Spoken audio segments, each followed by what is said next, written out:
आज हम बात करने वाले हैं chapter number 3 nationalism in India की। बेसिकली इस चैप्टर में खास तौर पे हम डिस्कस करने वाले हैं growth of nationalism in India.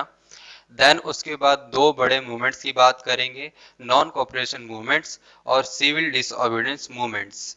But इस चैप्टर को स्टार्ट करने से पहले जरा हम उन की पॉइंट्स की बात कर लेते हैं जिससे इस चैप्टर को समझने में हमें आसानी होगी। तो आप जैसा कि बोर्ड पे चैप्टर टाइटल देख रहे होंगे, नेशनलिज्म इन इंडिया। किसको देख रहे हैं आप? Nationalism in India. यानी हमारा खास जो फोकस रहेगा इस चैप्टर को समझने में वो ये रहेगा कि इंडिया में नेशनलिज्म कैसे ग्रोथ हुआ, यानी ग्रोथ किया। देन उसके बाद हमारा जो दूसरा फोकस रहने वाला है वो है नॉन कोऑपरेशन मूवमेंट्स पे रहने वाला है। देन उसके बाद सिविल डिसओबीडियंस मूवमेंट्स, यानी इस पे सबसे ज़्यादा आपके क्वेश्चन बनेंगे इस चैप्टर से। अब जरा बात कर लेते हैं उन की पॉइंट्स की जिससे इस चैप्टर को समझने में हमें आसानी होगी। इसमें सबसे पहले हम बात करेंगे आपके इस चैप्टर को समझाने के लिए जो हेल्पफुल होगा आपका, व्हाट इज नेशन। यानी सबसे पहले हम समझेंगे नेशन के बारे में कि नेशन का मतलब क्या होता है। देन उसके बाद हम ये समझेंगे डिफरेंस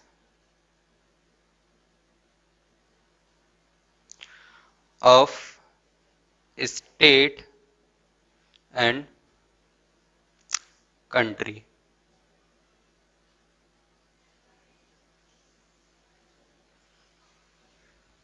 स्टेट और कंट्री में क्या डिफरेंस होता है। उसके बाद हम बात करेंगे concept of nationalism. Concept of nationalism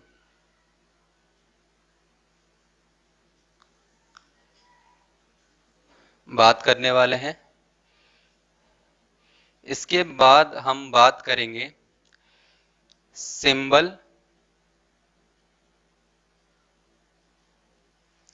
of nationalism. Nationalism के सिंबल क्या होते हैं, कैसे हम लोग आइडेंटिफाई करते हैं नेशनलिज्म को, इसके बारे में हम लोग बात करेंगे। इसके साथ साथ हम ये देखेंगे कि भारत में नेशनलिज्म का ग्रोथ कैसे हुआ, growth of nationalism.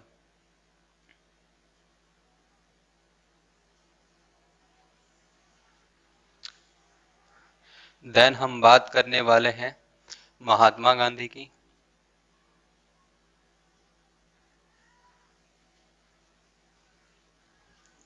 Mahatma Gandhi के बारे में हम लोग जानेंगे और उनको समझने की कोशिश करेंगे और उनके द्वारा जो किए गए अर्ली मूवमेंट्स थे, यानी स्टार्टिंग के जो आपके मूवमेंट्स थे जिनकी वजह से उनको पहचान एक तरह से मिली, हम उसकी बात करने वाले हैं। देन उसके बाद हम बात करेंगे और इस चैप्टर में खास तौर पे जो हाईलाइटेड आपके रहने वाले हैं वो है आपका रॉलेट एक्ट। किसकी बात करने वाले हैं? Rowlatt act. इसके साथ साथ हम बात करेंगे मार्शल लॉ की। किसकी बात करने वाले हैं? मार्शल लॉ की। मार्शल लॉ के बाद हम बात करेंगे जलियांवाला बाग हत्याकांड की। किसकी बात करने वाले हैं? जलियांवाला बाग इंसिडेंट।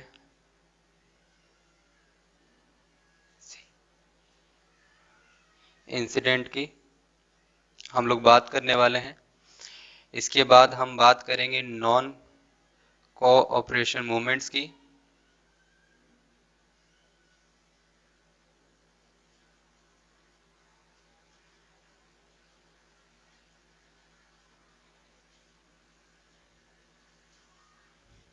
देन हम बात करेंगे खिलाफत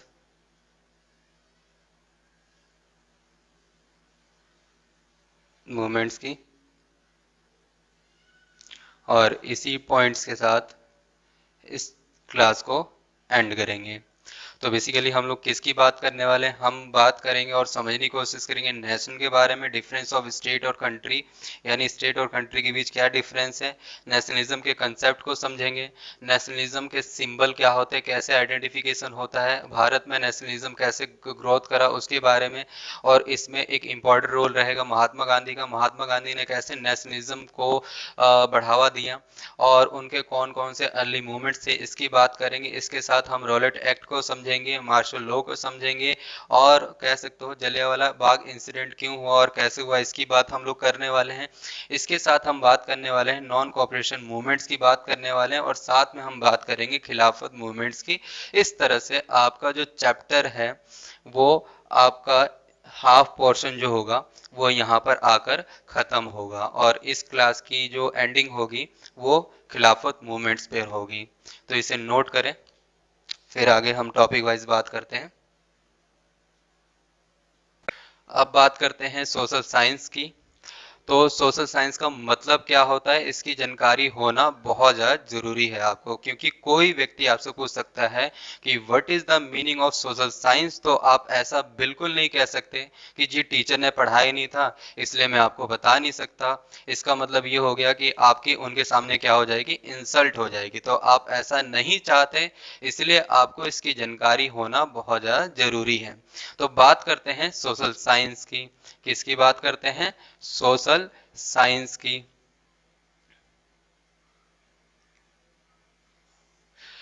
अगर हम बात करें सोशल साइंस की, तो आप सोशल साइंस से पूछ सकते हैं कि सोशल साइंस का मतलब क्या होता है। तो सोशल साइंस कहता है मैं दो वर्ड के कॉम्बिनेशन से बना हूं, पहला वर्ड है सोशल और दूसरा वर्ड है साइंस। तो सबसे पहले हम साइंस से पूछ लेते हैं कि आपका मतलब क्या होता है। तो साइंस कहता है कि यहाँ मेरा मतलब है नॉलेज से, यहाँ मेरा मतलब क्या है, नॉलेज से, यानी साइंस का मतलब क्या हो गया, नॉलेज यानी ज्ञान देना।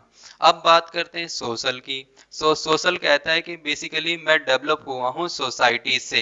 किससे डेवलप हुआ है, सोसाइटी से। अब सोसाइटी का यहाँ मतलब क्या होता है, यहाँ मतलब होता है ग्रुप ऑफ पीपल। क्या मतलब होता है, ग्रुप ऑफ पीपल। ओके, लोगों के समूह को हम लोग क्या कहते हैं, सोसाइटी कहते हैं। यानी वो नॉलेज जो हमें सोसाइटी के बारे में इंफॉर्मेशन दे उसे हम लोग क्या कहते हैं, सोशल साइंस कहते हैं। यानी एक ऐसा साइंस जो हमें सोशल यानी समाज के बारे में बताए वो सोशल साइंस कहलाता है। तो अब आ जाते हैं अपने चैप्टर पे और उनके की पॉइंट्स पे। सबसे पहला जो आपका क्वेश्चन था, नेशन के बारे में हम लोग समझने वाले थे। तो नेशन के बारे में समझ लेते हैं कि नेशन का मतलब क्या होता है। बेसिकली नेशन का मतलब होता है कि एक ऐसा भूभाग, एक ऐसा एरिया जिस पे लोग रहते हैं, एक तरह से लोगों का समूह होता है, और उन सब की इच्छाएं जो होती है, विलिंगनेस जिसे हम लोग कहते हैं, वो सेम होती है, एक जैसी होती है, एक जैसी इच्छाएं वो रखते हैं। उनकी जो इकोनॉमिकल पॉलिटिकल एक्टिविटी जो होती है वो लगभग एक जैसी होती है, और वो जिस जगह पर रहते हैं, जिस एरिया में रहते हैं, उनसे उनको एक तरह का लव होता है, एक लव अपेयरेंस या अट्रैक्शन कह सकते हैं, इस तरह का होता है। उसी चीज को हम लोग क्या कहते हैं, नेशन कहते हैं। नेशन कहलाने के लिए कितनी चीजें जरूरी है, चार चीजों का होना जरूरी है। अभी मैंने बात किया किसकी, नेशन की। तो नेशन के अंदर कौन कौन सी चीजों का होना जरूरी है, तो आप यहाँ पर देख सकते हैं बोर्ड के ऊपर क्लियरली आपके लिए मेंशन कर रखा है कि चार एलिमेंट्स का होना जरूरी है। सबसे पहला है पर्टिकुलर एक बाउंड्री होना चाहिए, यानी पर्टिकुलर एक एरिया होना चाहिए, एक स्पेसिफाइड, जहां आपको क्लियरली मालूम हो सके कि यहाँ लोग रहते हैं। इसके साथ साथ उन लोगों के अंदर क्या होना चाहिए, सेम विलिंगनेस होना चाहिए, एक जैसी इच्छाएं होनी चाहिए। इसके साथ साथ तीसरी चीज क्या है, उनकी सोशल, इकोनॉमिकल और पॉलिटिकल एक्टिविटी, कल्चरल एक्टिविटी कैसी होनी चाहिए, लगभग एक जैसी होनी चाहिए। और साथ में क्या होना चाहिए, जिस जगह पर रह रहे हैं उनसे उनको प्यार होना चाहिए। अगर ऐसा है तो स्टेट को उस स्टेट को यानी उस स्थिति को आप क्या कहेंगे, नेशन कहेंगे। क्या कहेंगे, नेशन कहेंगे। समझ में आया आपको?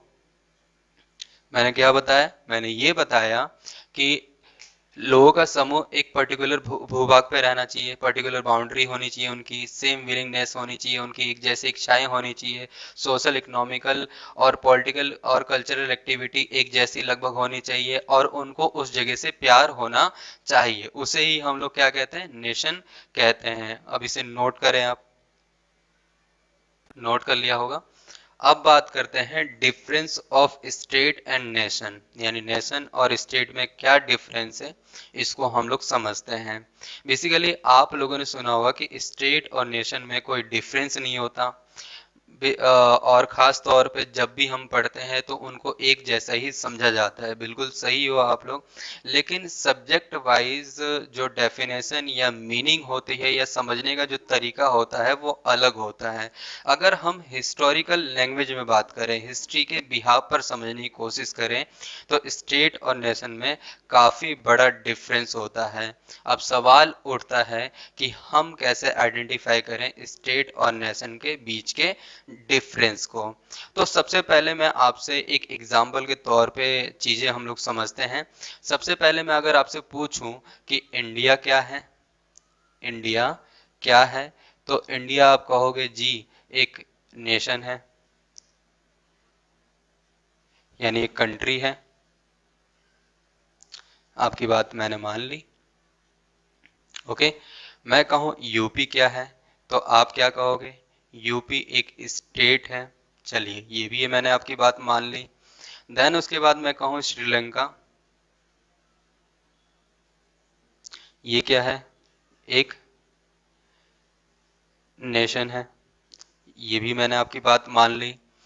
अब सबसे बड़ा जो सवाल आपके मन में आने वाला है और कंफ्यूजन क्रिएट होने वाला है, ये यहाँ पर है कि इंडिया को आपने देखा है, मैं आपसे कहूँ इंडिया और यूपी, इंडिया को आपने नेशन कहा, यूपी को एक स्टेट कहा और श्रीलंका को नेशन कहा, किस बिहाफ पर कहा? आपके पास वो कौन से रीजन है जिसकी वजह से आप इनको डिफरेंस कर पा रहे हैं कि इंडिया क्या है, एक नेशन है, यूपी एक स्टेट है? अगर हम समझने की कोशिश करें तो इंडिया एक तरह से आप देख रहे हो यूपी से काफी बड़ा है, तभी आपने क्या कहा है, नेशन कहा है, और यूपी क्या है, छोटा है। लेकिन अगर मैं बात करूं यूपी और श्रीलंका की, तो यूपी इस सिचुएशन में क्या हो जाता है, बड़ा हो जाता है, और श्रीलंका क्या हो जाता है, छोटा हो जाता है। तो ऐसी सिचुएशन में जो आपने लॉजिक लगाया शुरुआत में कि जो चीज बड़ी होती है उसे नेशन कहा जाता है, जो चीज छोटी होती है उसे आपका स्टेट कहा जाता है, ऐसी सिचुएशन में श्रीलंका को क्या होना चाहिए था, स्टेट होना चाहिए था। बट आप यहाँ देख रहे हैं कि आप उसे नेशन कह रहे हैं। अब सवाल उठता है कि आखिर क्यों कह रहे हैं, इसके पीछे जो बड़ी वजह है वो क्या है? कहा जाता है स्टेट और नेशन, यानी नेशन होने के लिए, एक देश होने के लिए चार चीजों का होना बहुत ज्यादा जरूरी है। ये सिंप्लीफाई एक लैंग्वेज में आपको समझा रहा हूं ताकि आपको समझ में आए। इसमें सबसे पहली जो चीज है वो क्या होना चाहिए, उस जगह की एक जो पर्टिकुलर एरिया है उसकी अपना एक इतिहास होना चाहिए। क्या होना चाहिए? हिस्ट्री होनी चाहिए। इसके साथ साथ नेशनल एंथम होना चाहिए। क्या होना चाहिए? नेशनल एंथम होना चाहिए, एक सॉन्ग होना चाहिए, और एक लैंग्वेज होनी चाहिए। क्या होना चाहिए? एक लैंग्वेज होना चाहिए। अगर ये चार चीजें हैं, मैं आपको क्लेरिफाई कर रहा हूं, अगर ये चार चीजें, उस एरिया का पर्टिकुलर एक हिस्ट्री हो, नेशनल एंथम हो उसके पास, एक सॉन्ग हो और एक लैंग्वेज हो, इस बिहाव पर उस एरिया को, चाहे वो छोटा हो बड़ा हो, इससे कोई मतलब नहीं है, उसको आप क्या कहोगे? नेशन कहोगे। क्या कहोगे? नेशन कहोगे। लेकिन अगर मैं बात करूं इनमें से कोई भी एक गायब हो जाता है, मान लीजिए एंथम गायब हो जाता है, तो उसे हम लोग क्या कहेंगे? आपका स्टेट कहेंगे। अब जरा हम लोग समझ लेते हैं, फॉर एग्जाम्पल के तौर पे मैं कहता हूं इंडिया, इंडिया का क्या पर्टिकुलर हिस्ट्री है? जी हाँ है। क्या नेशनल एंथम है? जी हाँ है। क्या नेशनल सॉन्ग है? जी हाँ है। और इंडिया के अंदर बात की जाए उसकी पर्टिकुलर एक लैंग्वेज है, तो आप कहोगे जी हाँ है। तो इस तरह से आप देख रहे हो कि चारों जो चीजें हैं वो आपको इंडिया में मिल रही है, इसलिए इसे क्या जा रहा है, नेशन कहा जा रहा है। यूपी की बात करते हैं, यूपी का क्या पर्टिकुलर अपना हिस्ट्री है, जी बिल्कुल है, लेकिन क्या उनका नेशनल एंथम है, यानी जो वो एंथम गाते हैं क्या वो सभी लोग गाते हैं, ऐसा बिल्कुल नहीं है। और क्या सॉन्ग है, बिल्कुल होगा, लेकिन क्या उसको सभी लोग फॉलो करते हैं, जी नहीं करते। और लैंग्वेज, क्या वहाँ जो लैंग्वेज बोली जाती है उस यूनिवर्सल लैंग्वेज को क्या पूरे देश के अंदर बोला जाता है, जी नहीं बोला जाता। इस तरीके से आप देख रहे हो कि तीनों चीजें यूपी के अंदर नहीं है, इसलिए इसे क्या बोला गया, स्टेट। लेकिन हमारा क्राइटेरिया क्या है कि ये चारों एलिमेंट्स अगर होंगे तो वो नेशन होगा, अगर ये चारों एलिमेंट्स होंगे तो वो क्या होगा, नेशन होगा। इनमें से कोई भी एक गायब हो जाता है, चाहे वो हिस्ट्री गायब हो जाए, एंथम गायब हो जाए, या सॉन्ग गायब हो जाए, या लैंग्वेज गायब हो जाए, तो वो क्या बन जाएगा, ऑटोमेटिक स्टेट बन जाएगा। तो इस तरह से आपने समझा नेशन और स्टेट के बीच डिफरेंस को। किसको समझा आपने, नेशन और स्टेट के बीच डिफरेंस को। तो आपको समझ में आ गया होगा, इसे नोट करें, फिर हम अगले टॉपिक की बात करेंगे। नोट कर लिया होगा। अब बात करते हैं कंसेप्ट ऑफ नेशनलिज्म की, मतलब राष्ट्रवाद के अवधारणा की बात करते हैं। तो नेशनलिज्म का मतलब क्या होता है, what is the meaning of nationalism. इस शब्द को जानने के लिए, इसकी मीनिंग जानने के लिए हम नेशनलिज्म से खुद पूछ सकते हैं नेशनलिज्म का मतलब क्या होता है। तो ये कहता है मैं दो वर्ड के कॉम्बिनेशन से बना हूं। कितने वर्ड के कॉम्बिनेशन से बना हूं, दो वर्ड के कॉम्बिनेशन से बना हूं, नेशन एंड इज्म। अब यहाँ नेशन का मतलब क्या होता है, नेशन का मतलब हो गया कंट्री, ओके। और इज्म का मतलब क्या हो गया, feeling of concern, feeling of concern. यानी कंट्री के लिए फीलिंग ऑफ कंसर्न रखना ही क्या कहलाता है, नेशनलिज्म कहलाता है। फीलिंग ऑफ कंसर्न को सिंपल सी लैंग्वेज में मैं क्या कह सकता हूँ, लव। क्या कह सकता हूँ, लव। यानी अपने देश से प्रेम करना, अपने देश से प्यार करना ही क्या कहलाता है, नेशनलिज्म कहलाता है। यानी अगर आपके कंट्री के बारे में, आपके नेशन के बारे में किसी ने कुछ बोला, तो इसका मतलब ये हो गया कि आप जब आपको वो चीज़ बुरी लग जाए तो आप उसके खिलाफ हो जाते हो, प्रोटेस्ट करना स्टार्ट करते हो, या उसे भला बुरा कहते हो। इस फीलिंग ऑफ कंसर्न को ही हम लोग क्या कहते हैं, नेशनलिज्म कहते हैं। यानी आप अपने देश के बारे में एक शब्द भी बुरा नहीं सुन सकते।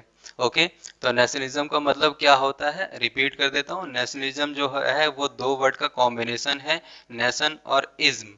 नेशन और इज्म, यहाँ नेशन का मतलब है कंट्री और इज्म का मतलब क्या है, फीलिंग ऑफ कंसर्न, जिसे सिंपलीफाई किया गया लव से। यानी अगर देखा जाए तो फीलिंग ऑफ कंसर्न रहना ही एक देश के लिए क्या कहलाता है, नेशनलिज्म कहलाता है। ओके, ये चीज आप समझे। अब सवाल उठता है, ध्यान रखिएगा कि किसी भी देश में, किसी भी कंट्री के अंदर ये जो नेशनलिज्म है, ये जो फीलिंग ऑफ कंसर्न की जो भावना है, वो कैसे आती है, ये सबसे बड़ा सवाल है। तो याद रखिए, किसी भी देश में जब नेशनलिज्म आता है तो उसमें कहा जाता है कि नेशनलिज्म का जो संबंध होता है वो किसी एक इंडिविजुअल पर्सन से होता है। यानी उस व्यक्ति की पहचान उस नेशन से होती है, और उस नेशन की पहचान किससे होती है, उस व्यक्ति से होती है।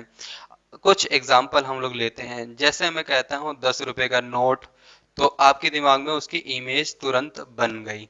ओके, मैं कहता हूँ महात्मा गांधी, तुरंत आपके दिमाग में क्या हो गया, एक इमेज बन गई। लेकिन जब मैं कहता हूँ नेशनलिज्म, क्या कहता हूँ, नेशनलिज्म, तो क्या आपके दिमाग में कोई इमेज बनी, नहीं बनी। अब यहाँ पर सवाल उठता है, ध्यान रखें, क्यों नहीं बनी। इसलिए नहीं बनी क्योंकि आपको सिंबल ऑफ नेशनलिज्म के बारे में जानकारी नहीं है। 10 रुपए के नोट जैसे ही मैंने कहा उसकी इमेज बन गई, क्योंकि 10 रुपए का एक तरह का सिंबल होता है। महात्मा गांधी के बारे में आप लोग जानते हैं, इसलिए उनके पिक्चर को आपने देखा हुआ तो इमेज बन गई, तो वो महात्मा गांधी का क्या हो गया, एक सिंबलिक आपकी आइडेंटिफिकेशन हो गई। अब यहाँ पर सवाल है सिंबल ऑफ नेशनलिज्म की, किसके, सिंबल ऑफ नेशनलिज्म, यानी नेशनलिज्म की पहचान के बारे में हम लोग बात करने वाले हैं। किसकी बात करने वाले हैं? नेशनलिज्म की पहचान की बात करने वाले हैं। Symbol of nationalism.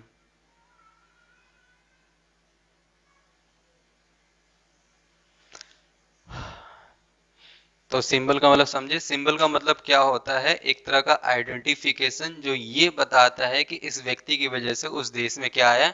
नेशनलिज्म आया है। यहाँ अगर बात की जाए तो आप देखते हैं कि इंडिया को आज़ाद कराने में, मॉडर्न इंडिया को डेवलप करने में सबसे बड़ा हाथ किसका रहा? तो महात्मा गांधी का रहा। किसका रहा? महात्मा गांधी का रहा।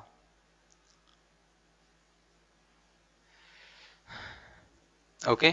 ऐसी अगर बात की जाए, ध्यान रखिएगा, वियतनाम की, किसकी करेंगे हम लोग? वियतनाम की। तो ची मिन्ह का नाम सबसे पहले लिया जाता है। इंडिया के साथ किसको जोड़ा जाता है? महात्मा गांधी को। ओके। अमेरिका के साथ किसको जोड़ा जाता है? जॉर्ज वॉशिंगटन को।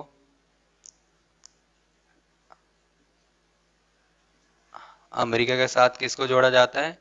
जॉर्ज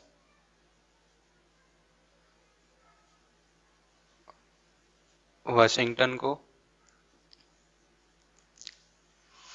इस तरह से अगर देखा जाए, ध्यान रखिएगा, तो ये क्या है? सिंबल। ये क्या है? सिंबल ऑफ नेशनलिज्म, यानी ये उस देश की पहचान बनाने में जो सबसे बड़ा हाथ रहा, जिस व्यक्ति का इंडिविजुअल एक तरह से रोल रहा, वो किसका रहा है? इन लोगों का रहा है। तो इस तरीके को क्या कहते हैं? सिंबल ऑफ नेशनलिज्म कहते हैं। ओके, तो समझ में आ गया आपको? अब मैं दोबारा रिपीट कर देता हूँ। सिंबल ऑफ नेशनलिज्म का मतलब क्या होता है? जो ये इंडिकेट करें कि नेशनलिज्म कैसे आया, क्यों आया, उस व्यक्ति की पहचान उस देश से होती है, तो उसे हम लोग कहते हैं सिंबल ऑफ नेशनलिज्म कहते हैं। इसमें अगर देखा जाता है तो इंडिया को एक तरह से मॉडर्न इंडिया बनाने में महात्मा गांधी का सबसे बड़ा हाथ रहा है। देन वियतनाम की बात करें, ची मिन्ह का नाम सबसे बड़ा लिया जाता है, क्योंकि ची मिन्ह को वियतनाम से जोड़कर देखा जाता है। आज एक देश के तौर पर अगर वियतनाम है तो ची मिन्ह की वजह से। ऐसे ही अमेरिका जो है जॉर्ज वाशिंगटन की वजह से आपको देखने को मिलता है। ओके, तो इसे नोट करें। नोट कर लिया होगा। अब बात करते हैं growth of nationalism in India की, यानी हम अब समझने वाले हैं कि भारत में नेशनलिज्म का ग्रोथ कैसे हुआ, भारत में राष्ट्रवाद आया कैसे। तो जरा देखिए बोर्ड पे, ग्रोथ ऑफ नेशनलिज्म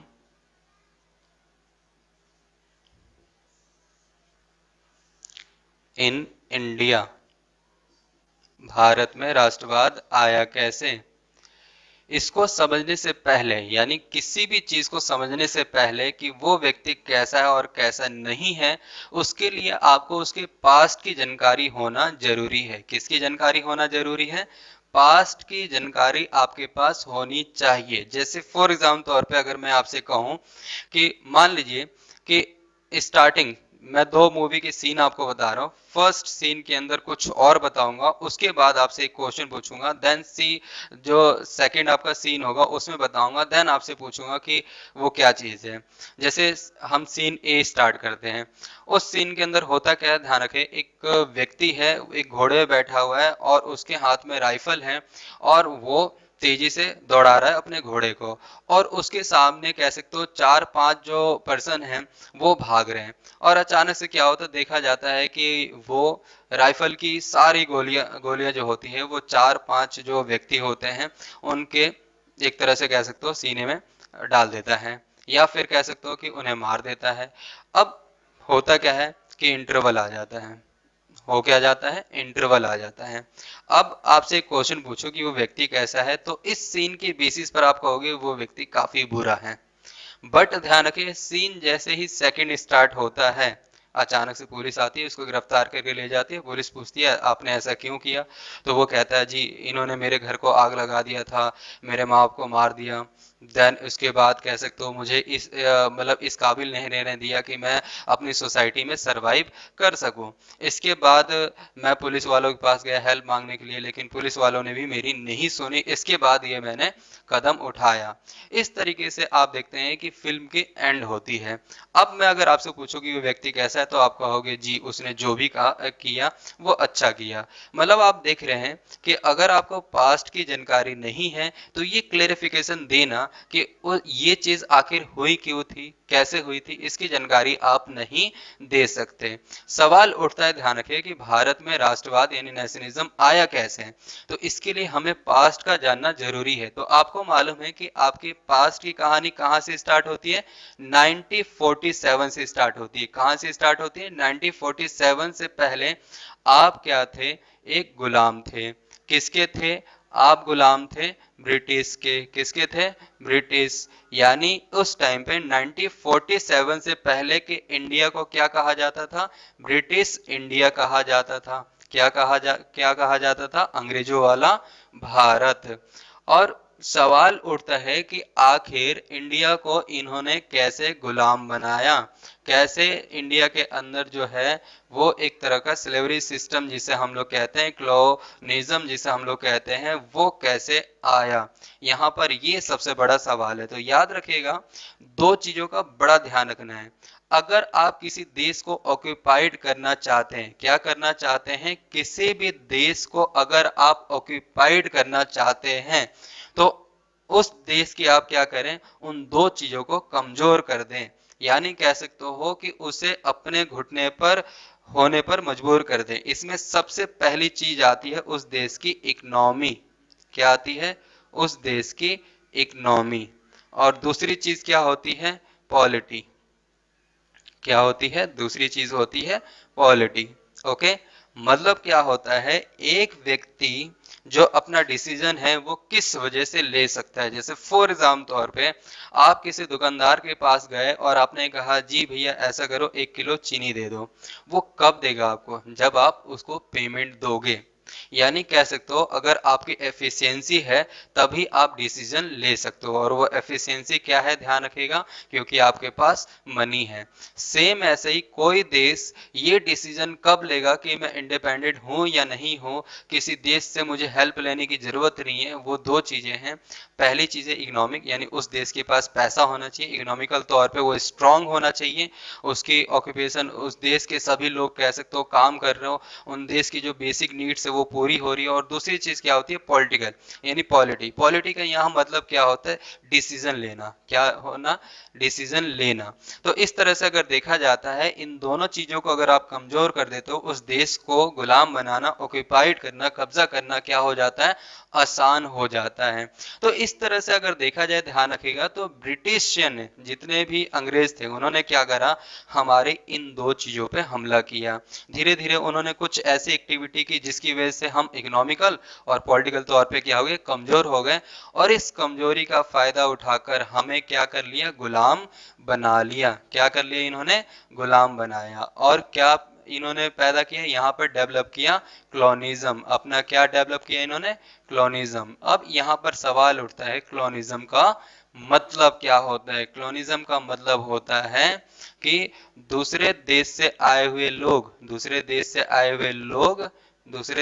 हुए लोग उस देश पर आकर कब्जा कर लें और वहां के लोगों को मजबूर कर दें एक स्पेसिफिक जगह पर रहने के लिए, और उन्हीं चीजों को इस्तेमाल करने से मना कर दे। मतलब आपके घर में कोई मेहमान आकर आपकी ही चीजों का इस्तेमाल करे, और जब आप अपनी चीज का इस्तेमाल करना जाए तो उसके लिए जब आपको पूछना पड़े, तो उसी सिचुएशन को हम लोग क्या कहते हैं, क्लोनिज्म कहते हैं। अब यहाँ पर टेक्निकल वे में अगर क्लोनिज्म को देखें तो क्लोनिज्म जो है वो किससे डेवलप हुआ है, तो वो डेवलप हुआ है क्लोनी से। क्या मतलब है, क्लोनी। क्लोनी का मतलब क्या होता है, a place of slave, a place of slave, यानी गुलामों की जगह को हम लोग क्या कहते हैं, कॉलोनी कहते हैं। गुलामों की जगह को हम लोग क्या कहते हैं, कॉलोनी, और कॉलोनी से क्या बना है, कॉलोनिज्म। यानी कह सकते हो ये जो प्रोसेस है, कॉलोनी की जो प्रक्रिया है, ऐसा है कि आप गुलाम बन गए, उस जगह पर रहना स्टार्ट करा। अब अगर आप लंबे समय तक, यानी आज आप एक स्लेव थे, कल भी रहोगे और उसके बाद भी रहोगे, तो ये क्या चल रहा है, एक प्रोसेस चल रहा है। उसी प्रोसेस को हम लोग क्या कहते हैं, क्लोनिज्म कहते हैं। अब क्लोनिज्म जब आता है तो क्या होता है, कैसे हम आइडेंटिफिकेशन करें, इसे नोट करें। नोट कर लिया, चलिए।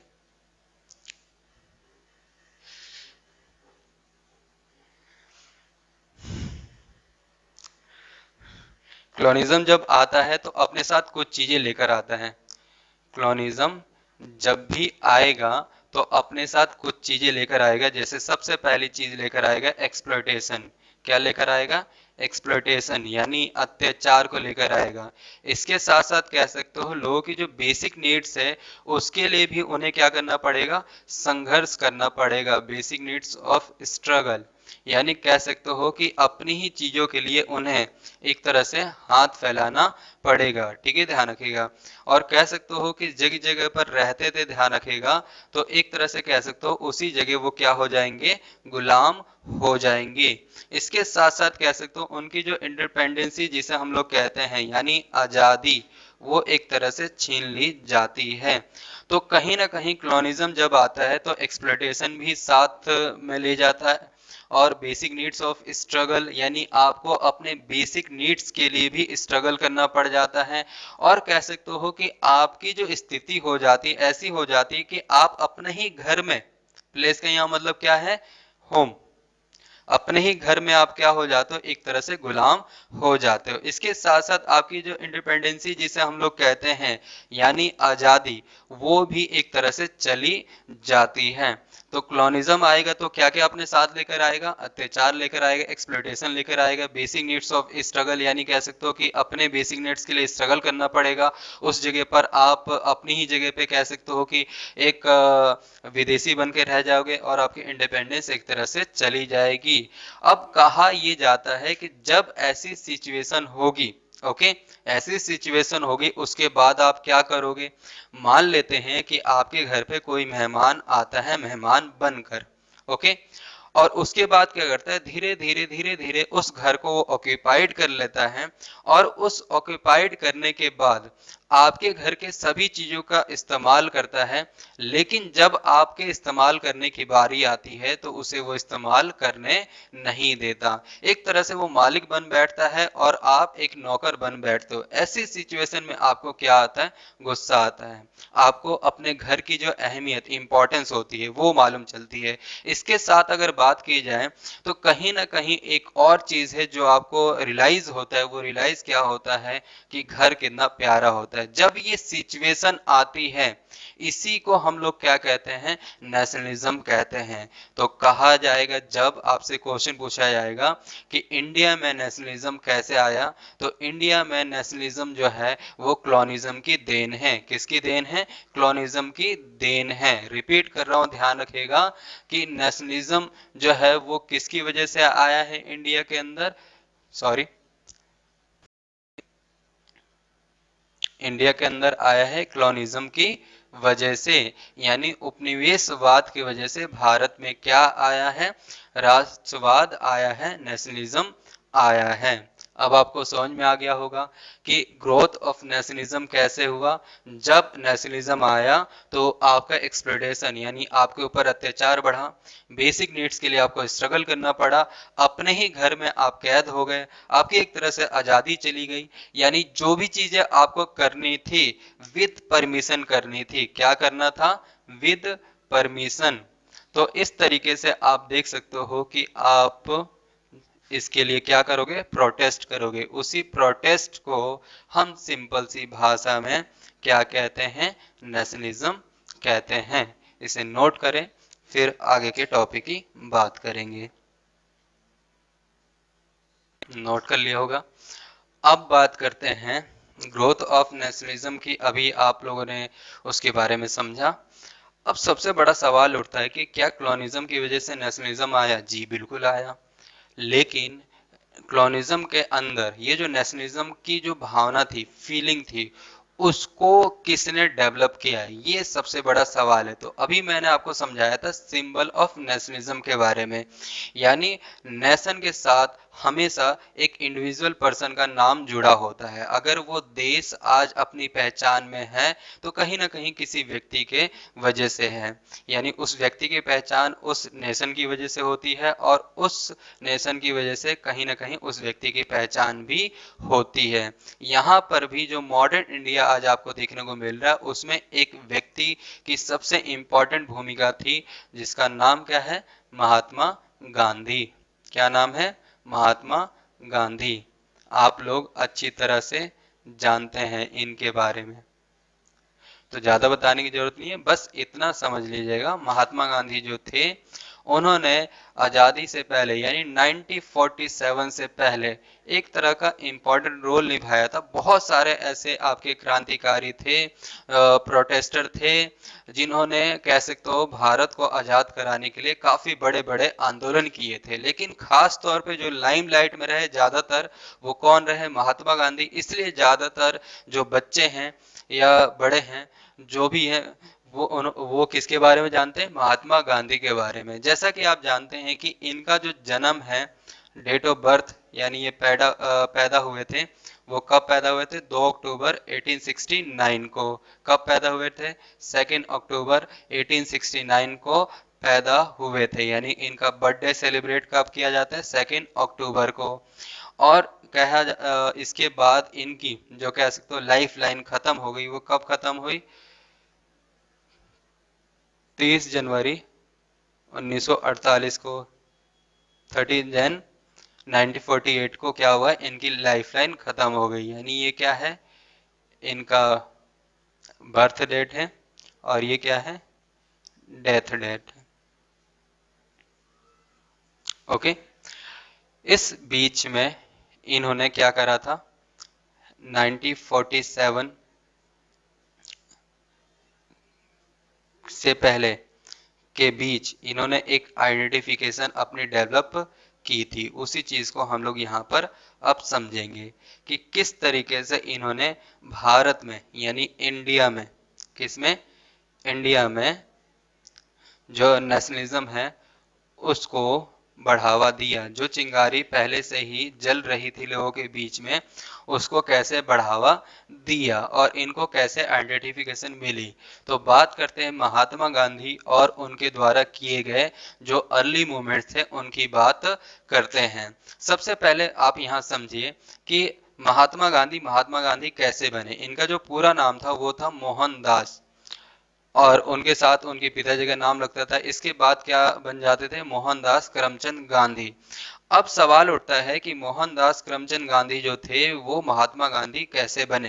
तो कहा जाता है कि ये हायर स्टडी के लिए कहाँ गए, विदेश गए। विदेश में वहाँ पढ़ाई लिखाई की, एक बैरिस्टर के तौर पे वकील बन के उभरे, और इसके साथ उन्हें जो फर्स्ट केस मिला वो कहाँ का मिला, साउथ अफ्रीका का मिला, जहाँ वो गए। अब उस टाइम पर कहा जाता था कि जब वहाँ गए तो उन्हें उस वहाँ के रूल रेगुलेशन के बारे में जानकारी नहीं थी। अब साउथ अफ्रीका में क्या चल रहा था, रेसिज्म चल रहा था। रेसिज्म का मतलब क्या होता है, बेसिस ऑन कलर, यानी कलर के आधार पर भेदभाव करना, डिस्क्रिमिनेशन करना। ओके, तो इस तरह से कहा जाता है कि रेसिज्म जो था वहाँ पे काफी ज्यादा कह सकते हो हाइपर था, यानी हर चीज कह सकते हो कि काले और गोरे के आधार पे बटी हुई थी। इस वजह से वहां पर जो भी चीजें होंगी विद रूल रेगुलेशन होगी, इसकी जानकारी गांधी को नहीं थी। उन्होंने क्या करा कि एक ट्रेन का टिकट लिया, जो कि फर्स्ट एसी का टिकट उन्हें मिला, और ये सिर्फ अधिकार किसको किसको था, गोरों को था।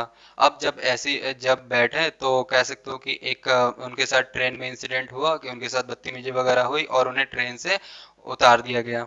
इस इंसल्ट का बदला लेने के लिए उन्होंने एक नोबल मेथड का इस्तेमाल किया, जिसे आप सभी सत्याग्रह के नाम से जानते हैं। किसके नाम से जानते हैं, सत्याग्रह के नाम से जानते हैं। उस नोबल मेथड को, उस पवित्र हथियार को क्या कहा गया है, सत्याग्रह कहा गया है। इस वजह से वहां पर क्या मिली, उन्हें एक तरह की जीत मिली, वहां से वो पॉपुलर हुए। देन उसके बाद उन्होंने भारत में कदम कब रखा, भारत में कदम रखा 1950 में। ठीक है, 1915 में उन्होंने कदम रखा। और इसके साथ जब वो रखे, ध्यान रखिएगा, तो उनकी पहली जो प्रेजेंस थी वो 1916 में देखने को मिली। बनारस जब विश्वविद्यालय का उद्घाटन हो रहा था, किसका? बनारस यूनिवर्सिटीज का उद्घाटन हो रहा था, उस टाइम पर उन्होंने एक स्पीच दी थी। क्या दी थी? स्पीच दिया था। वहां से उनकी प्रेजेंस मालूम चली। अब होता क्या है कि जब वो भारत को छोड़ के गए थे और जब भारत आए, उस टाइम पर भारत कह सकते हो एक बदला हुआ स्वरूप था, क्योंकि वो अब एक गुलाम देश हो चुका था।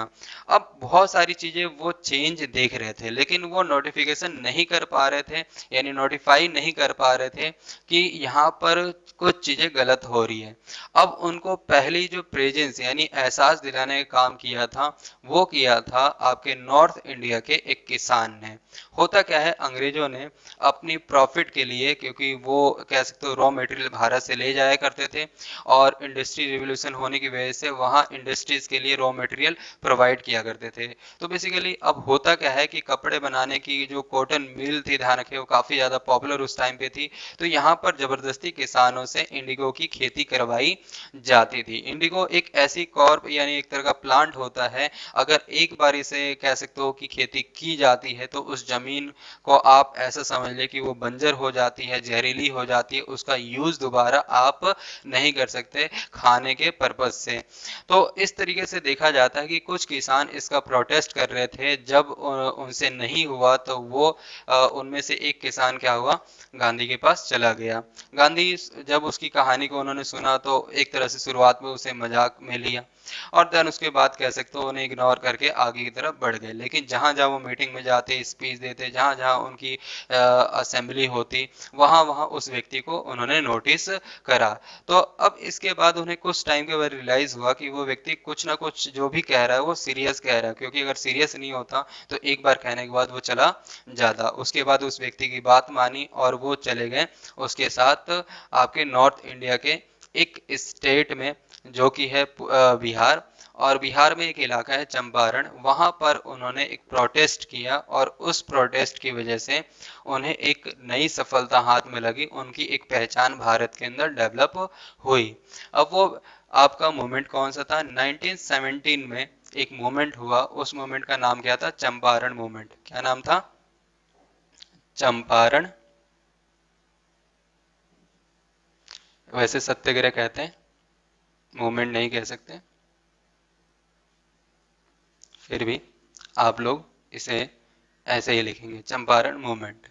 अब चंपारण मूवमेंट बेसिकली क्या था? किसानों से जबरदस्ती इंडिगो की फसल कराई जाती थी, उनसे जबरदस्ती टैक्स भी लिया जाता था, और कह सकते हो कि 3 to 4 टाइम्स उनसे टैक्स लिया जाता था। इस वजह से यहाँ प्रोटेस्ट हुआ और उन्होंने उसी नोबल मेथड का इस्तेमाल किया। किसका इस्तेमाल किया?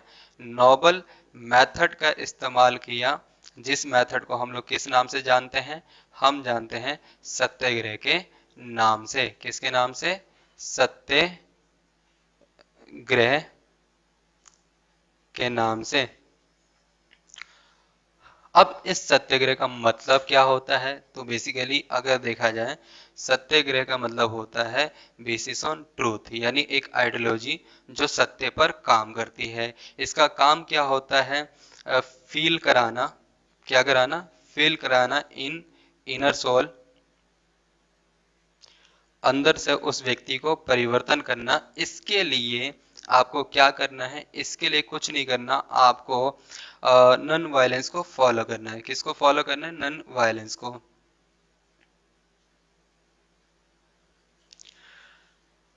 जो आपका नॉन वायलेंस है, ध्यान रखिएगा, इसको फॉलो करते हुए उस व्यक्ति को फील कराना है कि उसने गलती की है तो की है। इसके लिए एक स्ट्रॉन्ग कंडेम जिसे हम लोग कहते हैं वो नहीं करना। गांधी का मानना था किसी व्यक्ति को बदलना हो तो आउटर तौर पे मत बदलिए, उसे इनर तौर पे बदलिए, यानी उसे आंतरिक तौर पे बदलिए। तो वो व्यक्ति लंबे समय तक बदला हुआ नजर आएगा। तो इस तरह से आप देखते हैं इस नोवेल मेथड के अंदर दो चीजें थी, एक तो भैया ट्रूथ, यानी ट्रूथ पे प्रेशराइज करना, उसे बार बार रिपीट करना कि जी हाँ आपने गलती की है, की है, की है, की है। तो एक बार उसे एहसास हो जाएगा, उसे भैया फील होगा कि जी हाँ मैंने गलती की है। लेकिन अब यहाँ पर सवाल उठता है कि जैसे जैसे आपके जो आपके इंडिपेंडेंस यानी जब नेशनल मूवमेंट आपके आगे बढ़ेंगे तो सत्याग्रह का इस्तेमाल तो होगा, लेकिन आज के टाइम पे इसकी वैल्यूएशन क्यों नहीं है, आज के टाइम पे इसका इस्तेमाल क्यों नहीं किया जाता? ऐसा इसलिए क्योंकि याद रखेगा, कहा जाता है कि सत्याग्रह यानी जिस टाइम पर इस्तेमाल किया जा रहा था उस टाइम पे मॉरलिटी थी। क्या थी? मॉरलिटी यानी नैतिकता थी। मतलब लोग अंदर से ही जान जाते थे, खुद ही एक्सेप्ट कर लेते थे कि भैया मैंने गलती की है तो की है। ओके, तो इस तरह से आप देखते हैं सत्याग्रह का मतलब ये होता है कि सत्य पर प्रेशराइज करना, यानी ट्रूथ पे प्रेशराइज करना, फील इन इनर सोल, यानी उस व्यक्ति को इनर सोल से फील कराना कि आपने गलती की है, और चेंज लेकर आना। इसके साथ क्या लेकर आना? चेंज लेकर आना इन इनर सोल।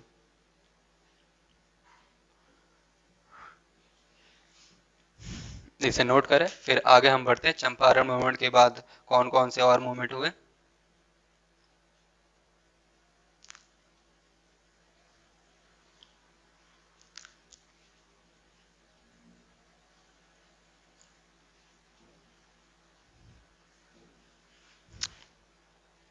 चंपारण मूवमेंट के बाद उनकी फैन फॉलोइंग थोड़ी सी बढ़ी। इसके बाद जो एक बड़ा मूवमेंट आया इनके पास वो था 1980 में आपका खेड़ा आंदोलन। कौन सा आंदोलन? खेड़ा आंदोलन, खेड़ा सत्याग्रह।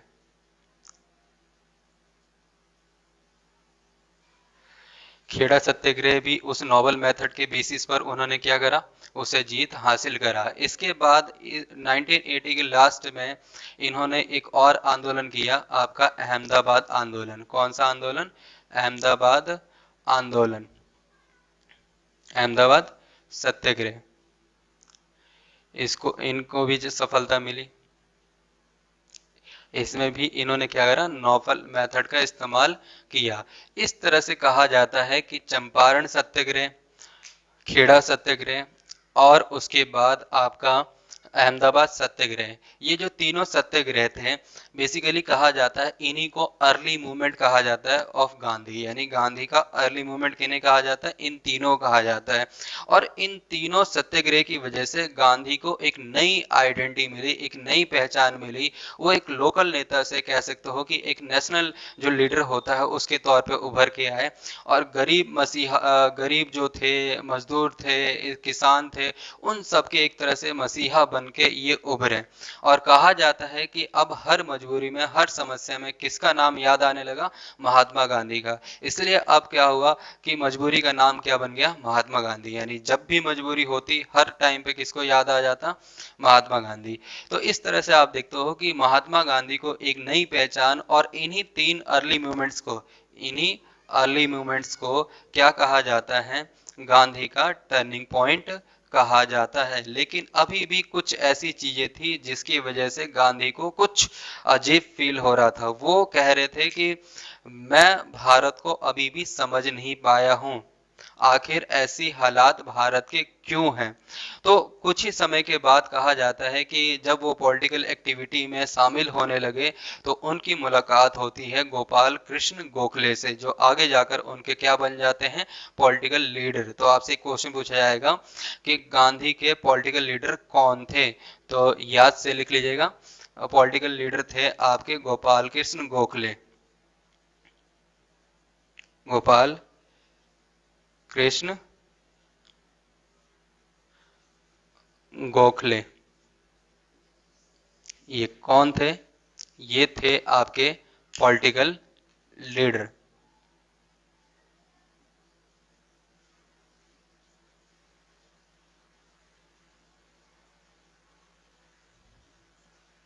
इन्होंने सलाह दी गांधी को, इन्होंने एडवाइस किया गांधी को कि आप ऐसा करें, 1 साल तक भारत की आप जर्नी करें और उसके बाद आपको पूरी जानकारी मिल जाएगी, आपको समझ में आ जाएगा कि इंडिया के अंदर क्या है और क्या नहीं है, सिचुएशन किस तरह के हैं और किस तरह के नहीं है। गांधी ने सेम उनकी एडवाइस को फॉलो किया। एडवाइस को फॉलो करने के बाद उन्हें मालूम चला और उनको एहसास भी हुआ कि जिस भारत को वो छोड़ कर गए थे वो भारत अब उन्हें नहीं मिल सकता। क्यों नहीं मिल सकता? क्योंकि वो अब काफी ज्यादा चेंज हो चुका है। उन्हें अफसोस भी हो रहा था कि इस तरह के भारत में वो रह रहे हैं, लेकिन इसके बावजूद उन्होंने सोचा और एक थिंकिंग बनाई कि मैं इस भारत को बदल के रहूंगा, जैसा पहले भारत था उस भारत को वैसा ही करके मैं मानूंगा। इस तरह से आप देखते हो उन्होंने क्या करा कि अपने नोबल मेथड के आधार पर अंग्रेजों से लोहा लेने लगे। किसके बेसिस पर लेने लगे? नोबल मेथड के बेसिस पर वो अंग्रेजों से स्ट्रगल करने लगे। अब इस स्ट्रगल की वजह से क्या हो गया, धीरे धीरे कहा जाता है कि लोग उनसे जुड़ने लगे। इस स्ट्रगल की वजह से क्या होता है, लोग उनके साथ मर्ज होने लगे। क्या होने लगे? जुड़ने लगे। इसकी वजह से अब अंग्रेजों को लगने लगा, ध्यान रखिएगा, कि उनके साथ दोबारा वैसी हरकतें ना हो जो 1857 में हुआ था, क्योंकि 1857 में आपको मालूम है फर्स्ट इंडियन रेवोल्यूशन हुआ था, जिसकी वजह से आप देखते हैं अंग्रेजों को काफी ज्यादा नुकसान हुआ। अब इस बात का डर था कि ऐसा ना हो, इसलिए उन्होंने क्या करा कि समय और स्थिति को देखते हुए और स्टेट की शांति को बनाए रखने के लिए, पीसफुल एनवायरनमेंट क्रिएट करने के लिए वो एक कानून लेकर आए। उस कानून को किस नाम से जाना जाता है? रॉलेट एक्ट के नाम से जाना जाता है। इसे नोट करें।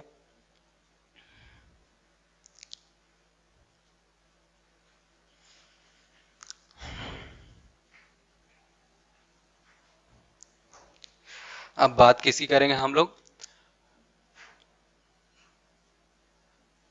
रॉलेट एक्ट की।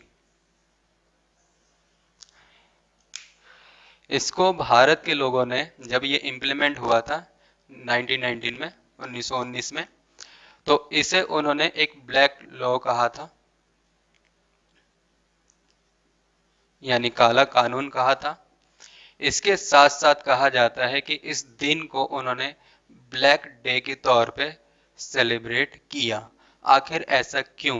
क्योंकि इस कानून के आने की वजह से, इस एक्ट के आने की वजह से कुछ चीजें चेंज हुई। यानी कोई आपको अगर अरेस्ट करता है तो उस सिचुएशन में आप क्या करते हो, आप ये पूछते हो कि भैया मेरी गलती क्या है। इसके बाद आप क्या करते हो, आपको कोर्ट में पेश किया जाता है। इसके लिए आप वकील हायर कर सकते हैं, आप अपील कर सकते हैं। इसके साथ कह सकते हो कि आपकी फिर कॉरेस्पॉन्डिंग यानी जीरा होगी, जिसे हम लोग कह सकते हैं कि कोर्ट के अंदर एक तरह की बहस होगी। उसके बाद जज फैसला करता है कि आपकी गलती थी या नहीं थी।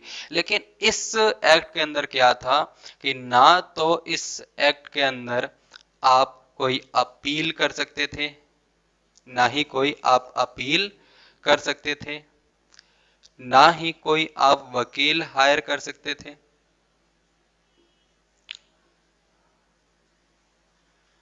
और ना ही कोई कोर्ट था इसमें। इसमें क्या था, सीधा डाउट के बेसिस पर, किसके बेसिस पर? डाउट के बेसिस पर आपको 1 से 2 साल तक, मैक्सिमम 2 इयर्स तक, मैक्सिमम कितना, 2 इयर्स तक आपको जेल के अंदर बंद करके रखा जा सकता था।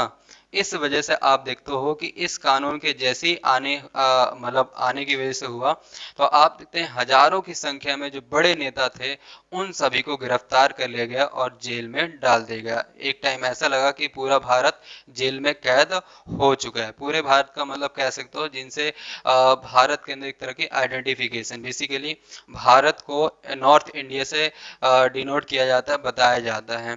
तो यहाँ पर वही चीज आपको देखने को मिला। अब ऐसा होता है कि आप मैक्सिमम 2 साल तक इसको किया जाता है, उसके बाद व्यक्ति को छोड़ दिया जाता है। लेकिन सिचुएशन अगर आउट ऑफ कंट्रोल है, लगता है कि उस व्यक्ति की वजह से स्टेट को अभी भी नुकसान पहुंच सकता है, तो इसकी जो टाइम लाइन है उसको बढ़ाया जा सकता है। और कब तक बढ़ाया जा सकता है? टिल द डेथ, यानी जब तक उसकी मृत्यु नहीं हो जाती।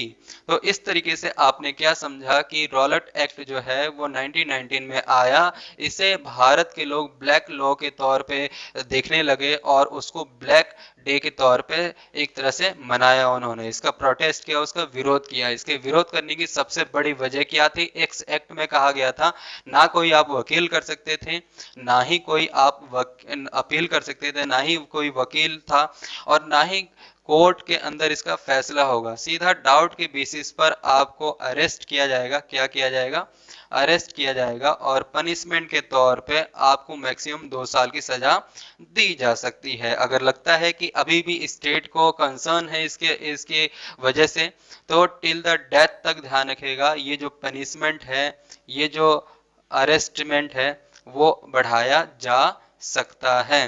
तो इस तरीके से आपने क्या समझा? आपने ये समझा कि रॉलेट एक्ट के आने की वजह से जो इंडियन फ्रीडम था, जो इंडियन फ्रीडम था, वो एक तरह से आपको जाता हुआ दिखा, जिसका प्रोटेस्ट किया। अब जब ये इसके खिलाफ जब प्रोटेस्ट होने लगा, गांधी ने भी इसके खिलाफ काफी बड़ा एक प्रोटेस्ट किया। कह सकते हो वो वन मैन आर्मी के तौर पे उभर के आए, यानी सिंगल कह सकते हो कि उन्होंने स्टार्ट किया, धीरे धीरे उनके साथ लोग जुड़ना स्टार्ट हुए। और जब ऐसा होने लगा तो अंग्रेजों को डर लगने लगा कि अगर ऐसा दोबारा होता है, तो इसी के साथ उन्होंने क्या करा, और एक और एक्ट को पास किया जिसे कहा गया मार्शल एक्ट, मार्शल लॉ जिसे हम लोग कहते हैं। अब ये क्या होता है, इससे पहले इसे नोट करें, फिर आपको समझाते हैं।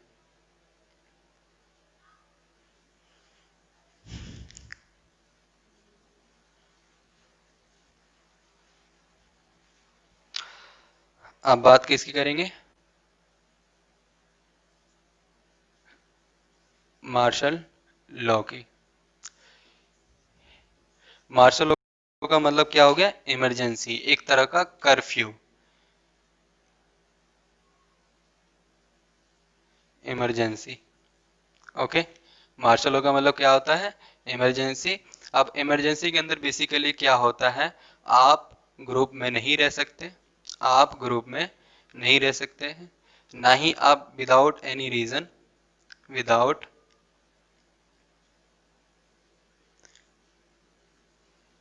घर से बाहर नहीं निकल सकते। आपको एक तरह से घर में कैद कर दिया जाता है, होम डिटेन करना।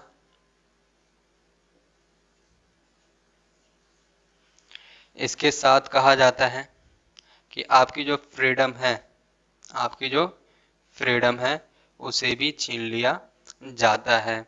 तो मार्शल लॉ भी क्या करता है? रॉलेट एक्ट की तरह है, बट इसमें ये होता है कि आपके पास थोड़ी बहुत फ्रीडम होती है कि आप अपनी इच्छा अनुसार कुछ भी कर सकते हो, लेकिन ना तो आप ग्रुप में रह सकते हो, ना किसी रीजन के आप बाहर निकल सकते हो। होम एक तरह के आपको डिटेन कर लिया जाता है, घर के अंदर कैद कर दिया जाता है, आपकी फ्रीडम एक तरह से चली जाती है। अब इस चीज की जो जानकारी, आपको मालूम है ये जितने भी एक्ट आपके इम्प्लीमेंट हो रहे थे, ताकि जो स्टेट की सिचुएशन है, स्टेट की जो आपकी सिचुएशन है, उसको संभाला जा सके, कंट्रोल किया जा सके, और इसकी वजह से जो अंग्रेजी हुकूमत है, ब्रिटिश अलायंस जिसे हम लोग कहते हैं, ब्रिटिश कंट्रोल या ब्रिटिश प्लेसमेंट कहते हैं, उसको सही ढंग से चलाया जा सके। लेकिन आपको मालूम है उस टाइम पर जो कम्युनिकेशन आपकी स्प्रेडिंग थी वो काफी कम थी। ऐसा इसलिए क्योंकि उस टाइम पर रिसोर्सेज नहीं हुआ करते थे। तो जो भी इंफॉर्मेशन सरकार के द्वारा आम लोगों को दी जाती थी, वो इंफॉर्मेशन उनके पास काफी लंबे समय के बाद पहुंचती थी। यानी आज जो घटना होती है उसकी जानकारी आने वाले आपके हफ्ते भर के बाद आपको मिलेगी। तो कहीं इस तरीके से आप देखते हैं मार्शल लॉ या चाहे रॉलेट एक्ट हो, इसकी जानकारी शहरों के पास तो थी, लेकिन गांव देहात में जो लोग थे उनके पास इस तरह की जानकारी नहीं थी। अब यहाँ पर इस वजह से आपको अब स्टेट की सिचुएशन को कंट्रोल रखने के लिए एक सैनिक सेनापति यानी एक मिलिट्री हेड को हायर किया गया था, जिन्हें आप लोग जनरल डायर कहते हो। क्या कहते हो? General Dyer. Basically general Dyer जो है, उनका रिलेशन किससे? उनका रिलेशन है, अब वो उस इंसिडेंट को आप पढ़ने वाले हो जिसे क्या कहा जाएगा? जलियांवाला बाग इंसिडेंट। क्या कहा जाएगा? जलियांवाला बाग इंसिडेंट। अब ये क्या इंसिडेंट था, आखिर इसमें क्या हुआ था, इसके बारे में हम लोग पढ़ने वाले हैं। तो आपने मार्शल लॉ को नोट कर लिया होगा। नोट कर लें। ओके, तो आगे बढ़ते हैं।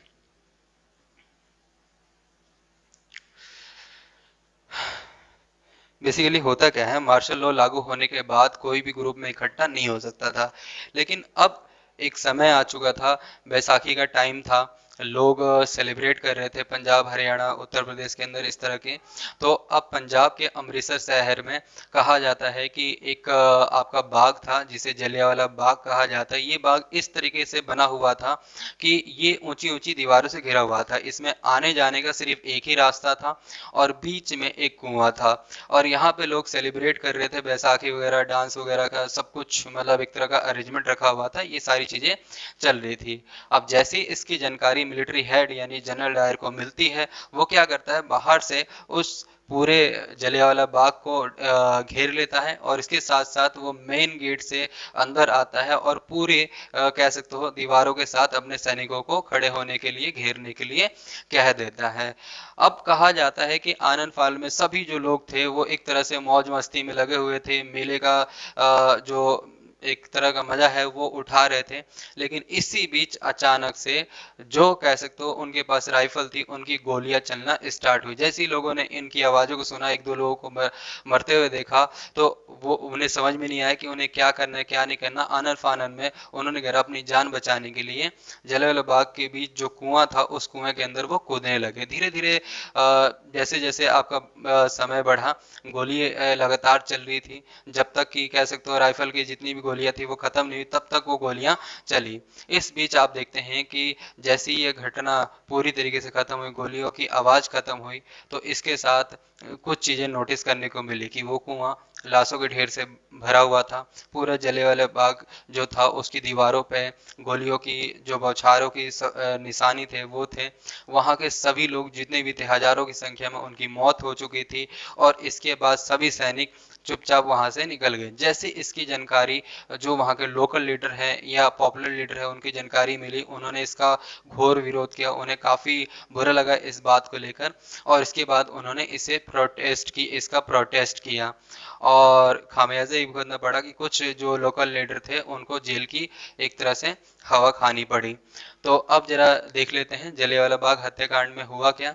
जलियांवाला बाग हत्याकांड में जैसे ही आपने सुना,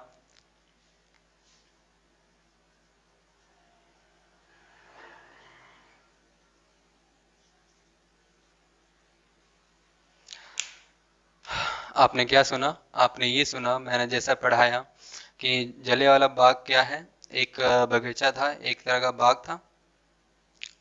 अब ये जो बाग था ऊंची ऊंची दीवारों से घेरा गया था, इसमें आने जाने का सिर्फ एक ही मेन गेट था और बीच में एक कुआं था और लोग यहाँ सेलिब्रेट कर रहे थे।